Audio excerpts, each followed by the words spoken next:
Oui, bien-aimé dans le Seigneur, to pesi le soso Nzambe, merci. Nzambe oyo aza maître ya temps pe ya circonstance. Nzambe oyo a sali biso faveur, a sali biso ngolu, ko pesa biso mukolo lelo. Na émission na biso, émission na bino sur les temps de la délivrance. Oyo tozalaka na bino chaque lundi, mercredi, vendredi, à partir de 7h, heure de Kinshasa. Elongo na mosali na Nzambe na bino, na kombo ya pasteur Michel Shongo Katoka Ona Saka. Pasteur na église Pentecôte, moko ya ba église, ya communauté des ensembles dédiés, église locale Espoir. C'est sur avenue Mawanga, numéro 32, commune de Bumbu, Kinshasa, RD, Congo. Tika Nzambalola, Nzamba pendi soir, a Pambolelanga bino nyonso. Bisika wapi libaku epesami pona kolanda biso. Nzambe a Pambola bino nyonso oyo. Nata nyonso to bandaki koleka te, bo bandaki kolinga koyeba pourquoi. Et namonaki vraiment bolingo o bozana ngo pona biso pe pona koyeba pourquoi be mission na biso zoleka te e bele pe babengaki nga baloba papa Michel ndenge nini toyoki yo te tolandi yo te. Vraiment merci na attention na bino oyo bozana ngo na égard ya ba émission na biso. Vraiment nzamba pambola bino pona bolingo wana pe a pambola église corps du Christ mobimba na moi ba période oyo. Moi, ma kamezalaki ya mike falaki to bongisa même na niveau ya église.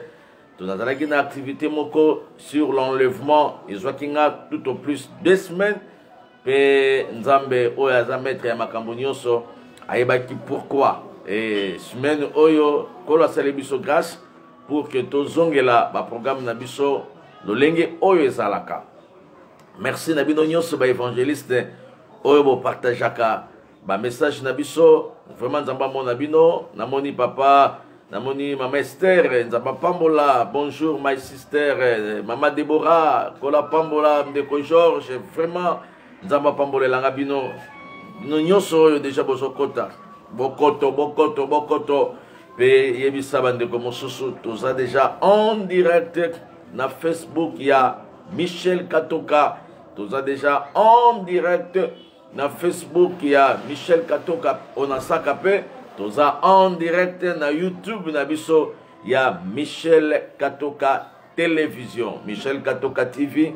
Et ceux qui ont s'abonné na Michel Katoka TV, tokozala na yo en direct pe okokota na katia ba programme na biso nyonso, il y a ba émission sur les temps de la délivrance. Nzamba monelanga bino nyonso.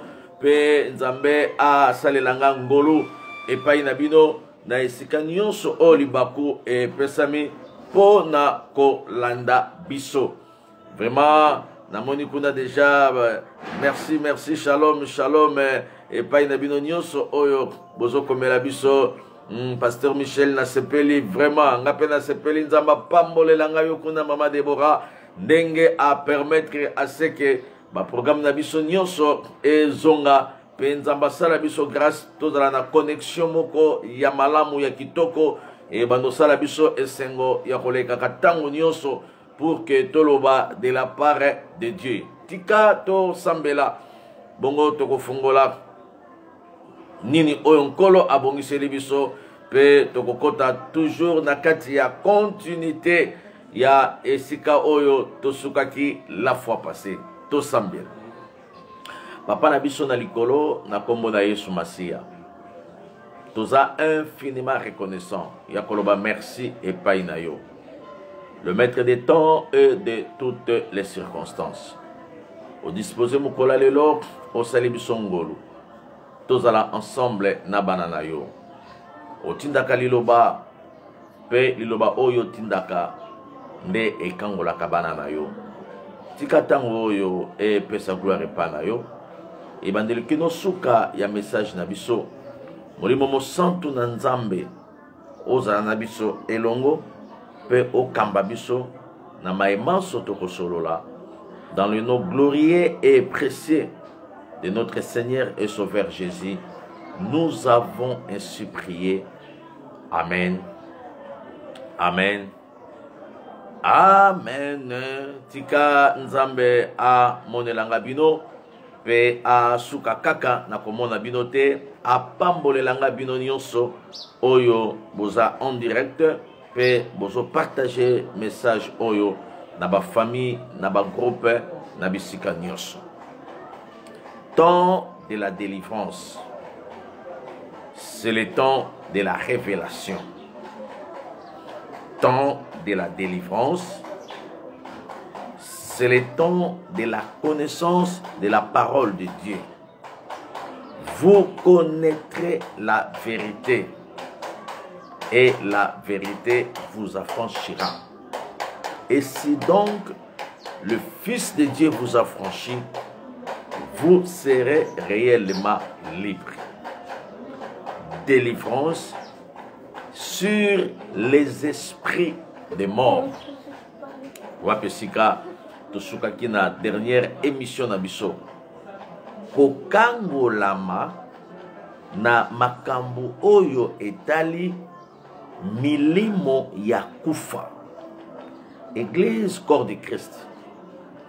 Délivrance, se rendre libre un captif ou un prisonnier. C'est ça la définition de la délivrance. Esprit de mort, eza esprit oyo, eza ko en finir na mutu, na domaine moko songolo, et en finir na histoire ya vie na ye, mutu akufi. Nalobaki la fois passée, pe na kokende malembe, pour que bana nzambe basosola. Esprit de mort, ce n'est pas seulement que mutu akufa, mutu akoki ko vivre na esprit de mort na kati ya vie na ye, mais aza na bomoi akufite. Mais esprit de mort wana est entraîné mort na ba domaine ebele na kati ya nzoto na ye to na kati ya vie na ye. Ndeko moko yebisinga Pasteur Michel, nga balotela nga bandoto akokufa na kufaka te, nandimaka lisusu te ke non o bandoto na batu combien baloteli nga bandoto na kufi. Et tant tozo solola nga moko penza bazoloba na nga esprit de mort déjà et police makambo ebele na kati ya vie na ye. Mais ye azoyebisa nga déjà Pasteur Michel nga kutu batu nyonso balotela nga na kufi, ça fait 4 ans na kufa na nga te. Et puis ce qui est grave, parce que ce qui est drôle, na obela pété, mais batu kaka o toloti okufi, toloti na kata cercueil, na lomaki na okende malembe na bandoto o eza lié na esprit de mort pour te comprendre près qu'est-ce que l'esprit de mort. Oyebi bakoyi kolota yo okufi. Peut-être ozana na bon moyo, obeti yango kara. Mais ils ont déjà un langage oyo sur le plan spirituel osa ciblé. La mort, ce n'est pas seulement tout le monde a battu na kati cercueil. Okoki koza un esprit de mort na kati vie na yo bien aimé dans le Seigneur, mais oza na vie, mais ebomi kaka eloko moko. Et en finir na eloko oyo ezalaki esengo ya mutema na yo ebomi yango. Esprit de mort na vie ya mutu ekoki même kozangisa kimia. De quoi ebisinga Papa Michel balotelanga na kufa, mais na kufa kalanga te. Na kati ya solo na yo na ye ponga penza babanda ikoloba nanga ke non esprit de mort vraiment eza na kati na ye. Na tuni okufa te abi 5 ans yango na baya kutu na bandoto yango soki nte ebisinga ke na loti okufi na baya nanga kutu na bandoto wana. Nga pe na ebisi me nga penza bazo ebisanga ke non oza esprit de mort na nzoto ya makasi e umeli pe déjà ebisinga mbadi mama mbadi nga na ebi yango te Papa Michel batu balota ara ndengo wana. De toye kokota na ye na kati ya discernement. Bien aimé, nalobaka c'est très important na yo o nzamba sali yo grâce ya kolota. O senga nzambe pe grâce ya discernement des esprits. O senga nzambe pe asala yo grâce ya interprétation des rêves. yango nalobaka, il te faut un ndotologue. C'est très important d'avoir un ndotologue. La personne oyo nzamba tche pour que a guider yo na bandoto. Bandoto nyonso balotaka ezalaka significatif. Dieu nous parle par des rêves. Dieu nous parle par des songes. Au moment où nous sommes dans le profond sommeil, nzamba yaka po alobela biso. Nzamba yaka po a orienté biso. Job chapitre 33 verset 14. Ayaka po apesa biso ba instruction. Ayaka po a orienté biso. Yango na yebisaka baninga nanga nyonso internaute. S'il faut négliger des choses dans la vie, mais il y a des choses qu'on ne peut pas négliger dans la vie. Premièrement, ce sont des rêves. Ce sont des songes. Parce que ta vie est liée dans tes songes. Ta vie est liée dans tes notos. Bandoto na yonde eza ko déterminer pe eza ko définir vie na yo. Molimo mo santa sungelanga yo esika ozola na ngai. Molimo mo santo azongiselanga na vie na yo likabo oyo ozalaki ya kolota. Comment se fait-il un enfant de Dieu comme vous ozolota lisusu te? Mais tant ozalaki ah même na Kinshasa oyebi babane ko benga o oza moto pete makambo nyonso lotaka esalamaka. Makambo nyonso lotaka ekokisamaka. Makambo nyonso lotaka et s'accomplissaka. Mais aujourd'hui, qui t'a envoûté? Nani aye ko voler? Oyo nzamba tchaki na kata vina yo. Nani aye ko faire endormir les dons que Dieu a pesaki yo pour na utilité commune. Bien-aimé dans le Seigneur, notre numéro de tous les jours, notre numéro de tous les temps, c'est 00243 89 89 19 374. Même na WhatsApp okozwa biso, même na Messenger okozwa biso, vraiment na numéro wana o tozo pesa wana 00243 89 89 19 374. Molimo Monsanto Songa, Molimo Monsanto Akamba, Molimo Monsanto a orienté yo. Ce n'est pas pour rien Dieu a permis Maman Claudia pour que Matéa Oyo Kango et Nzamba Sepeli Oyo Kango Kakapona Yote et de partager ça avec nos amis pour que la connaissance parfaite de la parole de Dieu et Panzana et Pabatu Nyonso Nzamba Sungilanga yo. Ngana ebisi ma soeur. Nga penzamba zolo bananga esprit de mort ezakati na yo. Habite papa. Nga balote la ranga kaka ndengwana na kufaka na ngate. Dernièrement ko tumutu mususu ba pesinga na kanda. Azebisanga alelinga penda mingi alamuki boye amnama ya miso ezo kitaye boye. Menga yo na kufite. Esprit de mort seulement baloti okufi okufa. Il faut savoir tout ça la mort spirituelle. Peut-être dans la mort physique. Tout ça peut être la mort de la bénédiction. Mort spirituelle, mort physique, mort liée à la bénédiction. Trois morts. Comment yango? Peut-être aux gens qui tentaient, il y aurait une mort. Ou ils sont liés à bandoto. Pasteur Michel et Nalobi Boy. Premièrement, tout dans la mort spirituelle. C'est-à-dire, balotio kufi. Mais nanzoto okufi na yote ozana ona bomoy mais peut-être okufi na molimo okufa na molimo eza neti ndeko wana oyo yebi azalaka makasi na prière mais akufa na molimo prière sila etikalaka masolo beta beta ma copine omoninga nga zaki intercesseur nga ozomona o na Kinshasa Nanjili, tika, okoyate, nga, nabando que nos combat église, nga zaki servante. Moi j'ai servi le Seigneur na Kinshasa, nga, nabando kolongwa bumbu na oki église na commune na Kinshasa. Nabando kolongwa kitambo na ke église na côté ya Mbudi na kota Mpasa. Nabando kolongwa esika boy pona kende esika boy. Nga nabandaki nazalaki makasi ozomona nga na makamba prière. Ndenge ozomona nga nazalaki makasi yoka. Donc mutu azobeta histoire ke azalaki makasi. Mais olandeli makasi yango esika makasi yango atekelango na yebite. Donc ezala batu mususu tango ba mataka na avion azalaki azalaki na aéroport Anjili na Makasi, azalaki na Kinshasa intercesseur, azalaki na Kinshasa gagneur d'âme, azalaki na Kintabandundu mutumbishi ya Mungu, mosali na Nzambe, mais arrivé esika oyazali donc makambo nyonso desili. Mais ça c'est la mort. Ça c'est une mort qui est spirituelle. La mort spirituelle, ça peut t'empêcher na makambo nyonso oyo ezalaki ya esengwa Nzambe tala ndingo zongeli masanga. Mais pour kufi déjà na molimo. Mwana Nzambe ya solo solo alangwa ndenge yo zolangwa te ezolakisa yo za déjà ya kokufa oza na esprit de mort kosilikaka nanu te na vie soki baloti yo kufi. Il te faut un ndotologue pour que l'endotologue a orienté yo. Ça c'est quel type de mort n'a démontré yo. Penazo kende malembe pona démontré yo sur les 3 morts.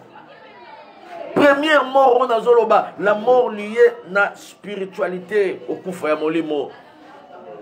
Baloti yo ndenge balotaka mosali na Nzambe moko baloti toloti yo kufi tomboki nga j'ai des promesses de Dieu na kufa ndenge nini, mais après 3 mois apengwe na ye atiki makambo Nzambe kaka na makambo mike kaka oyo ezangisaka bato kimia Satana bundisi ye pe azongi ne sima etanga azongi sima shiko yo okolobaki bato baloteleki ndoto okufi balotaki mabe. Yo évitez que Dieu nous parle par des sens, Dieu nous parle par des visions au moment où nous sommes dans le profond sommeil. Mais kufa mobimba yangwana, la mort spirituelle au kufina molimo. Et au tirali gara na badage, biso tozalaka makasi sikoyo. Bana poto, bana Amérique, bana Congo, bana Kinshasa, tala mokili lukaka bato bazalaki makasi te, mais balukaka bato baza makasi. Oh nga bando sala jeune. 3 jours à sec, mais les lots hamburger et l'alisio pongi, les lots saucisses de Paris, saucisson de côté Kouda, des américains, semoule et zungisho sima, via prière et koufi, intercesseur na Kinshasa, via Genesila. Donc on a pu au monde na congélateur au fond la boy, moni ba pomme, au fond la boy, au moni malala, au fond la boy, au moni babitabe, au fond la boy, au moni viande et zanga kaka moto pour basalango. Bien aimé, zonge la vie des jeunes, zonge la vie de prière. Celui qui est capable de prier pour sa vie est capable de tout. Celui qui est capable de prier pour sa famille, pour son foyer, Dieu sera derrière lui pour que accomplir ma rêve naye. Nga nazo déclarer bandoto na yo ekokisama. Mais il faut na no olamuka na molimo. Oza ya kokufa, okoma kilo mama. Okoma lokola mutu moko batio penda mbadi ya fufu na mutu. Okoma lokola mutu moko batio penda brique moko we na mutu. Via prière et lali bien aimé. Yo zana bitumba oyo koki kozanga prière te. Yo zana bitumba oyo koki kozonga simate. Omoni ezana bato mususu ndenge toza boye na mokili tokoki kozonga simate po milimo oto bengana déjà mama, milimo oto telebela déjà mama nifa. Donc milimo wana siko ezelaka biso na mwa ba piste moko boye. Il faut zongi sima mama Lisette. Au moins la milimo nyonso wana esangani penda esali association de combat spirituel contre vinayo obikate. Obikate. Donc au moins la penda ba yokani penda ba bitan sikoto zangi saye penda kimia to détruire libala nae to détruire bana nae to koti sa maladie pa mobali nae to koti sa maladie pa mwasi nae lokola lembi na prière boy to koti sa esprit de mort to yiba ye kaka mwana mbala moko tika to yiba ye kaka lipamboli mbala moko tala osana armée ya molili oyo elandela ka vina yo. Oyo oza suna droit n'erreur te, oza suna droit ya kozonga simate mama, oza suna droit te ya kosala makambo baninga no bazo sala, keba ya zo sala ngo, mais yo mukolo kosala ngo ebi conséquence te, parce que yo zalaki na alliance na Nzambe, muto aza na alliance na Nzambe akomparaka vi na ye na batu nyonso te, po oyebi te milimo combien zo sela yo, yo moko ebi milimo famille na bino, oyebi milimo o etelemela mabala na famille na bino, mais yo lelo ozonga sima. C'est que on a possession ya libala te o luka divorce na makasi divorce fanda ki dango yo habité na luka divorce yo kanisi divorce mususu ba luka ngona ndenge nini tango zalaki na vie ya prière ozasu na vie ya prière te tu appelles l'esprit ya esprit de mort ya divorce na kata mariage sans tenir compte d'orthographe tu appelles l'esprit de mort na kachandaku sans tenir compte d'orthographe. Yango nazo sambela nzamba lola, nzamba église espoir. Apese langa yo makasi, yo ozonga simate. Ata mtuana abecho mabako pasteur Michel alobi kozonga simate. Ata mikolo yo omona penza ozangi kimia, mais pasteur Michel ayebi yo kozonga simate mama. Elo kwa nzambe za kati na yo. Yango Satan azoluka par tous les moyens azongi so sima pour que Allah les salikambo wana aya ko injecter esprit de mort. Vous connaîtrez la vérité et la vérité vous affranchira. Et si donc le Fils de Dieu vous affranchit, vous serez totalement libre. Bien-aimé dans le Seigneur. Ngaïpe na lobi que non, nzambatali c'est que esprit de mort ezali. Mais tant que tu es pasteur, libala nangi kufa kaka boye. Donc na comprendre mutuna makolote, tozala ki bien na papa bana, mbala ma kaka boye, akamo pesa nga kanda, olie na c'est la keye abenga nanga, ngamboko na mikangeli biloko na ebisi tikala na ndako soko monique ndako o ndeza lola, tikala na ndako. Abinga mobala benga nanga te pasteur.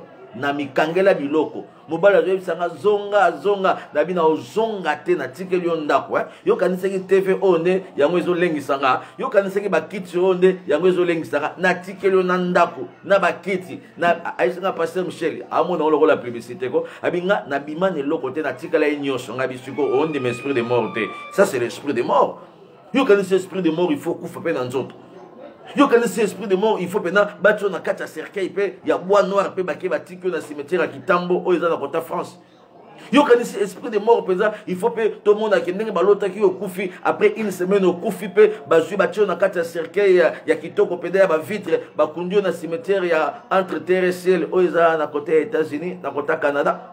Non, esprit de mort, ils ont la façon belé. Autant que toujours le délivrance à ce qui concerne l'esprit aboyé. Pour que Makambo ezala changer. Vous connaîtrez la vérité. Et la vérité vous affranchira. Et si donc le Fils de Dieu vous affranchit, vous serez réellement libre. Église corps du Christ. Chers amis internautes, partout dans tous les 4 coins, Yamokili. Et ce qu'on va faire émission temps de la délivrance.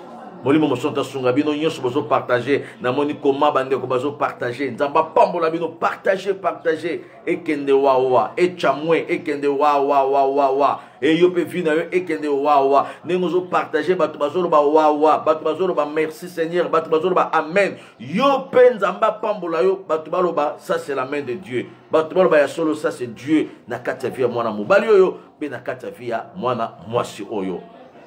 Bien-aimé dans le Seigneur, délivrance sur les esprits des morts. Les morts spirituels. Donc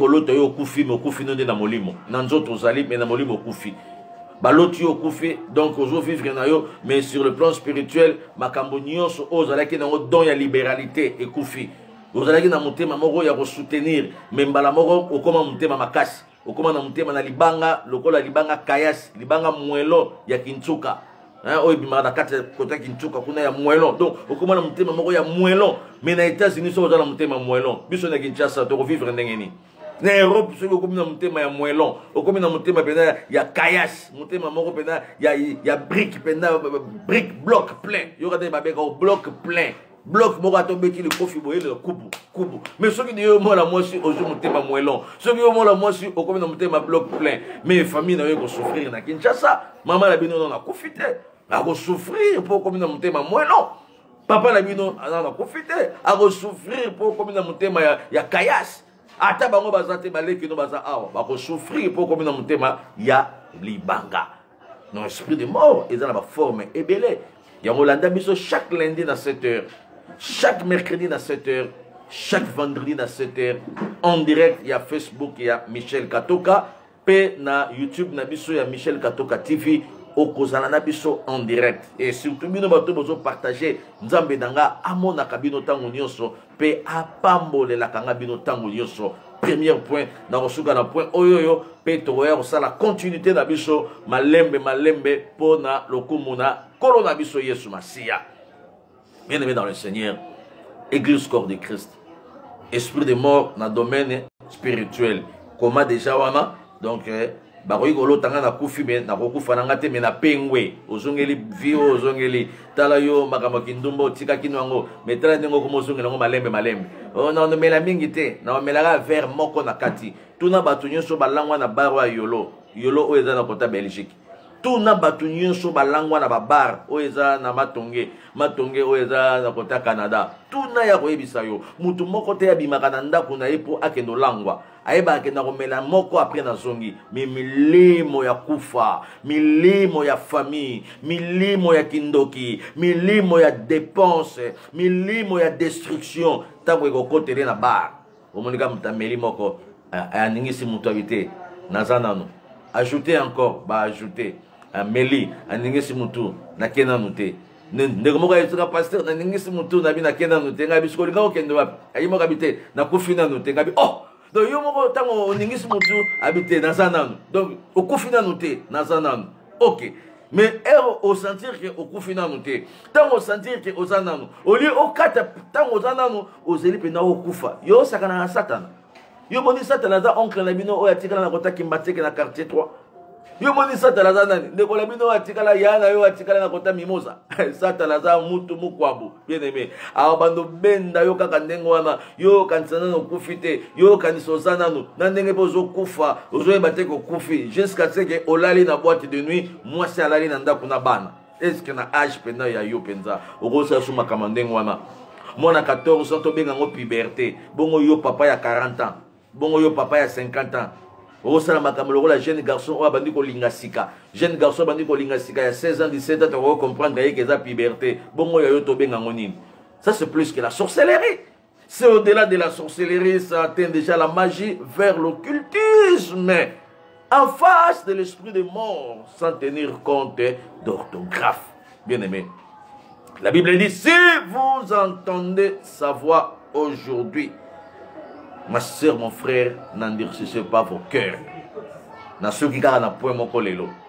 Et nous avons la continuité mercredi, tout vendredi. Ceux qui nous ont repéré sa connexion, il y a malamu ya kito connaître il y a le boye et kozala lipamboli. Il y a mon azoe bisaba na nzambe nyonso. Ceux qui nous ont battu à cœur au soutenir biso et surtout na connexion au yokosala ke ba émission et les kanaka ko hésiter te sala yango.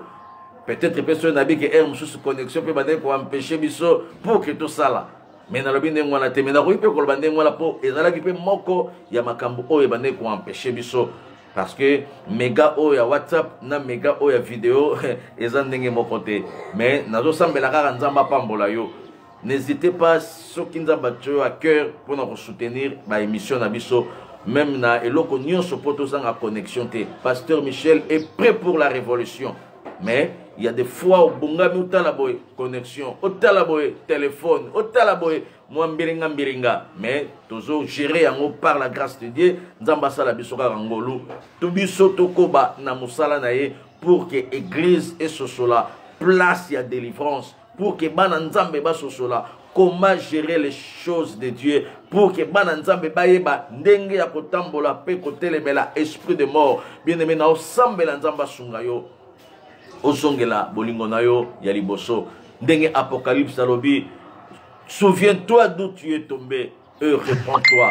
Zongela vie na yo ya prière, zongela vie na yo ya méditation, zongela vie na yo ya jeûne, zongela vie na yo ya obéissance à la parole de Dieu. Na Kinshasa obane ko banga penzambe même na poto obane ko banga nzambe mais tala siko ba ko distraire yo ma sœur tandis que yo uti na famille moko ya bitumba oyebi famille na yo uti na famille moko ya complication oyebi même voyage na yo pour salama oyebi comment tu étais combattu oleki na bandundu oleki na kota kahemba okoti na nzela ya Angola okoti na nzela ya kuna okoti na nzela ya Brésil okoti na nzela ya Portugal et lelo aux Amérique lelo aux États-Unis tala parcours na yo mais nzamba zalaki toujours na yo nzamba zalaki toujours ko protéger yo bongo lelo obosa na nzambe wana papa bongo lelo obosa na nzambe wana mama nani azotinda yo obosa na nzambe eloko nini eza ko empêcher yo pour ne pas obéir à la parole de Dieu eloko nini eza ko empêcher yo pour ozongela vie oyo sanzaki déjà yo zamboate papa ozamwana nzambe yo zamboate mama ozamwana nzambe okoki kozongela biloko osanza te wana eza mbwa akoki kolia ya pe asandi yango pe azongeli yango yo za mwana nzambe. Tu avais reçu Jésus-Christ dans ta vie comme étant Seigneur et Sauveur personnel. Oza suna droit ya kozonga na vie wana te. Oza suna droit ya kolanda makambo baninga baosala te. Tu es une femme mariée. Respecte-toi. Même si ton mari n'a pas d'argent, même si ton mari n'a pas de moyens, même si ton mari est devenir dans cette maladie-là, bien-aimé, un enfant de Dieu, une fille de Dieu, il faut garder toujours identité naye yaki mwana nzambe. Mwana nzambe agardaka identité na ye papa, garde identité na yo. Molimo mosanto asunga yo papa, zongela nzambe na yo. Oya tambuso na banzela bangola, oya tambuso na banzela ya ba Cameroun, oya lekiso na banzela ya ba Maroc, oya batela na Turquie na maya dingi, ozo traverser na dingi po okota Grèce, po okota Allemagne. Loboko nzambe wana ezalaki likolo na yo. Na kati ya dingi nzambe bombanga, nzambe bombanga. E nzamba bombi yo tilelo zo sikozali. Pourquoi ne pas garder l'identité de l'enfant de Dieu? Vous avez combien de personnes au balukaka voyage? Combien ba mela bango bambongo? Combien ba komate? Combien ba kangama nesika moko? Mais Dieu t'a fait grâce. Et pourquoi retourner encore en arrière? Et pourquoi ozongela makambo wana lisusu?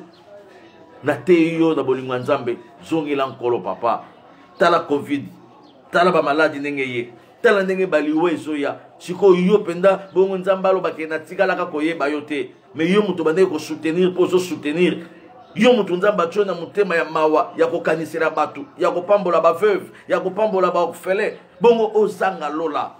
Bien-aimé dans le Seigneur, molimo mosantu asunga yo grâce à tata nzambe ezala likolo na yo na te yo pe na sengi yo pardon zongela bolingo na yo ya liboso pe loboko nzambe kozala liboso na yo. Dieu a des projets sur ta vie. Dieu a des promesses sur toi.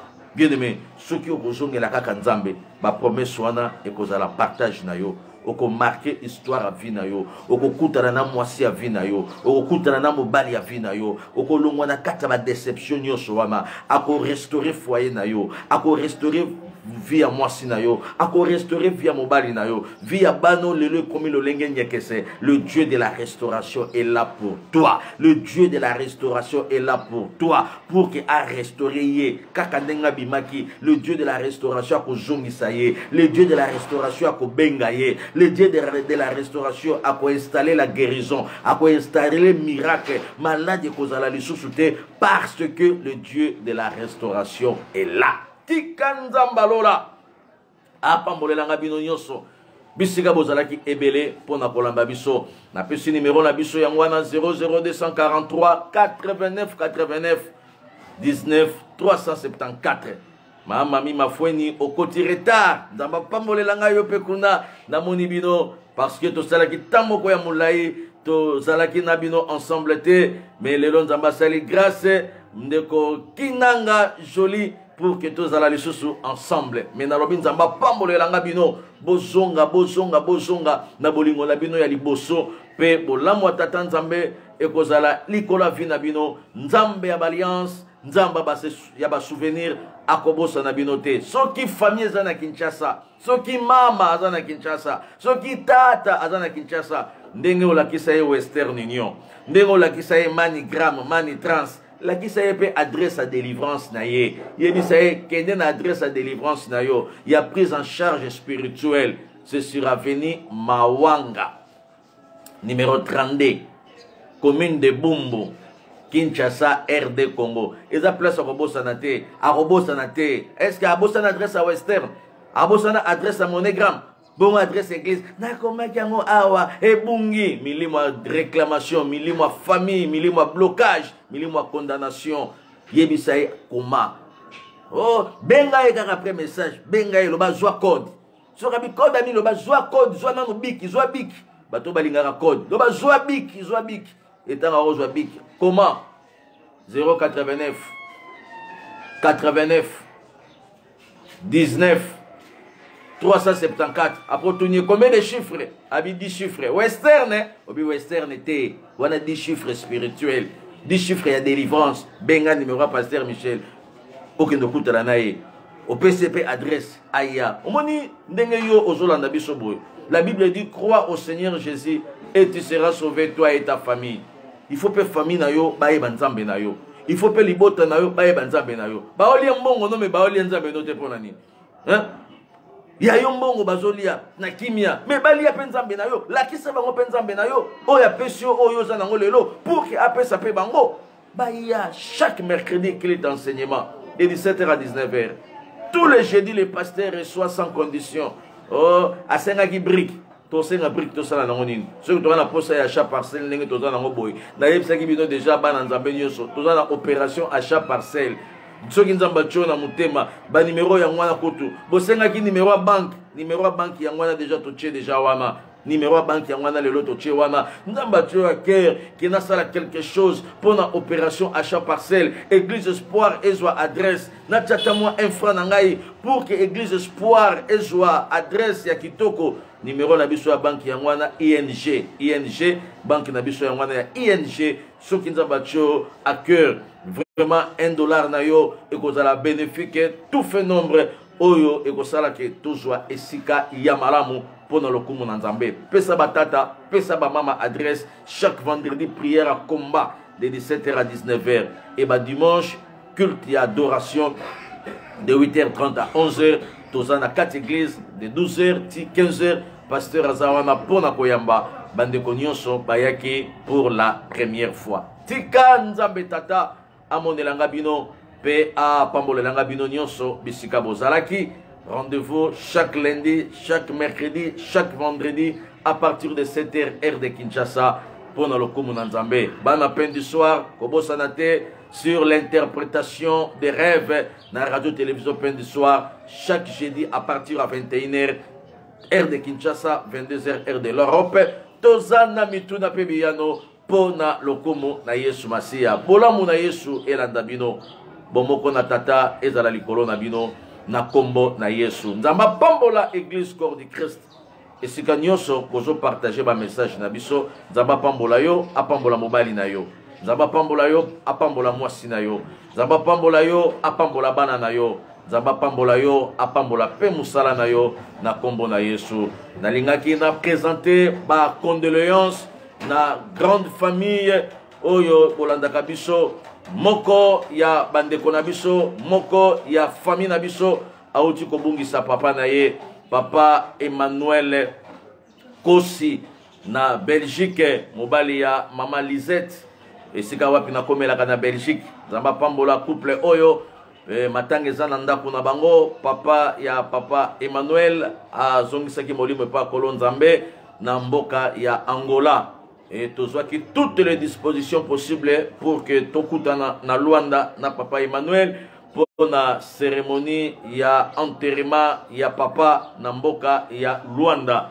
Vraiment ba condoléances na biso église espoir mobimba et pas ya papa Emmanuel ya kobungi sa papa na biso pe nzambe a fortifié a pesa lisusu makasi eza facilité mais le Dieu qui console les cœurs a consolé Mutema pe a pesa makasi donc matanga eza na Liège jusque là lokola descente Angola na salamité batu baza kokutana na Liège na epa ya papa Emmanuel na Liège na Extal na rue de Croix-Girlet esika wapi batu nyonso bazali na côté ya André Renard batu bazokutana wana po na kokabola mawa na ndeko na biso Emmanuel Kosi oyo auti kobungisa papa molimo papa ebatela mana kimia pe ba disposition nyonso nzambe azala na kati eleka na kimia na kombo na Yesu tika nzamba lola monelanga bino